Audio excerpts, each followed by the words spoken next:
Hello everyone, এই তো নতুন করে একটা ব্রাইড নিয়ে চলে আসলাম। এই ব্রাইডটার বাসা হলো জুরাইনথেনে। তো আরেকজনও জুরাইনের থেনে আইসে, সেও সাজবে, দুজনেই ব্রাইড। তো তো এর ফাইনাল লুকটা দেখা যাক কি করা যায়। তো এই হলো আরেকটা ব্রাইড, যে জুরাইনথেনে তারা দুজনেই আইসে একসাথে সাজতে। তো দেখা যাক এদেরও ফাইনাল লুকটা কি হয়। তো আমাদের এই জুরাইনথেনে আসা সেই ফাইনাল, এই ব্রাইডের ফাইনাল লুক। তো ব্রাইডরা সাজটা কেমন হয়েছে? যাক, এরকম এরকম সাজতে চাইলে সমস্যা নেই, আসবেন আমার এখানে। আর প্লাস এই ব্রাইডেরও অনেক পছন্দ হয়েছে, যেরকম শাড়ি যেরকম গহনা সেরকমই সাজ হয়েছে, সুন্দর।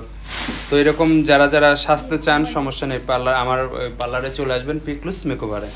তো বন্ধু, না আর দেরি নাই, চলে আসেন পিকলুস মেকওভারে।